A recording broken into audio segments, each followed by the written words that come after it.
Hello, dear students.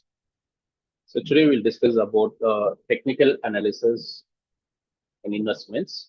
When we are going for the investments, we have to study two important analysis. One is a fundamental analysis, second is technical analysis. So under the technical analysis, we have different types of theories. So here we are going to discuss the Dow theory. So Dow theory, it was introduced by Dow Jones. It is a trading approach developed by Charles Dow. Dow theory is the basis of technical analysis of financial markets. So the technical analysis, the purpose why we are going to use to predict the future price of a particular shares based on the past performance. So we have to first consider the previous performance, either for a week or 1 month or quarterly basis or yearly basis or 5 years, 10 years. So based on the past performance, we are going to predict the future price of a particular company's share prices.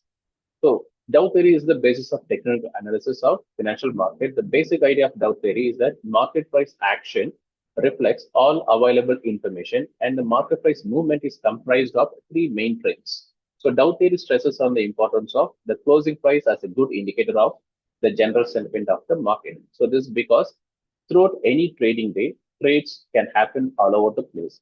But as the closing bell draws nearer, most market participants will want to conform to the trend. So accordingly, the closing price of a stock is determined depending on how the traders react as the trading day draws to a close. So this can give you a great deal of insight into where the market is heading collectively. So with this inputs, you can even develop Dow Jones trading strategy that helps you make well-informed trading decisions. So it asserts that the market discounts all known information, which has three types of trends. Requires volume confirmation of trends, needs confirmation between indices, and only reverse on breaks of previous reactions, high or low. So the following are the six main components of Dow theory in the technical analysis.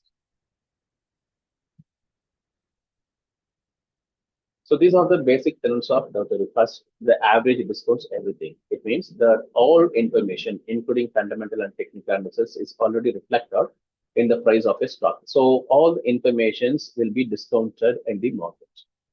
The market has a three trends. He has considered a trend to have three parts. One is a primary trend. It will be called the tide. It means it defines the long-term directions up to several years. It may be bull or bear market. The second consideration, secondary trend, it is called as waves. It is a short term, maybe weeks to months, and representing corrections in the primary trend. Normally retracing between 1/3 and 2/3 of the previous trend movement, and most frequently about half of the previous move. The third one is minus. It means it will be called as ripples, day-to-day fluctuations in the secondary trend. It will be considered less than 3 weeks.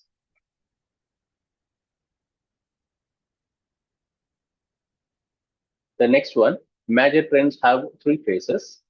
So Dow mainly paid attention to the primary major trends in which distinguish phases. So accumulation phase and public participation phase, then distribution phase. So during the accumulation phase, smart money investors are buying up the stocks before the general public catches on.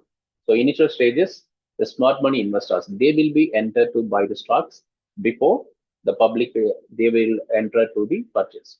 So during the public participation phase, the general public begins to buy and driving prices up. So in this situation, most of the general public will enter to buy the stocks. So automatically the price of the shares will get increased. Then during the distribution phase, smart money investors begin to sell off their shares to lock in profits and the trend starts to reverse. So this is the third stage where the smart money investors will sell. So initially they bought the price shares for the less price and the public enter to invest their money. So automatically the price got increased. Now again, these people will try to sell. They will lock the sales and they will get the profit and automatically the trend will get to reverse. So the average must be confirm each other. Next, this means the signals that occur on one index must match with the or correspond with the signals on the other. Next, the volume must confirm the trend. So volume increases or diminishes according to whether the price is moving in direction of a trend or in reverse. So Dow consider volume a secondary indicator. His buy or sell signals were based on closing prices.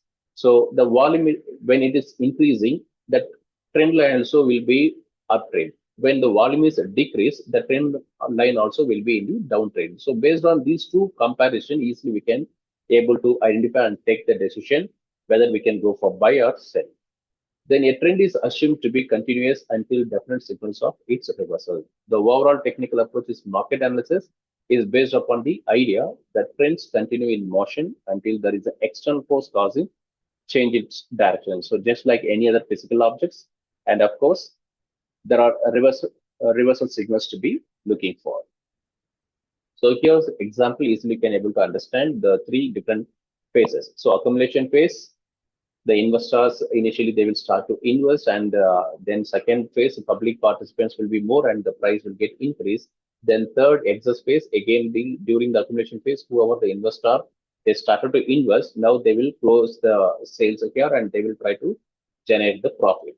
So then automatically the trend line will go for the reverse method. Same volume activity also you can consider. When volume is increased, the trend line also should go for uptrend. If it is in the reverse order, means it's not advisable to go for investments. So I hope we are clear with these concepts. The next topic we will discuss with the upcoming week. Thank you.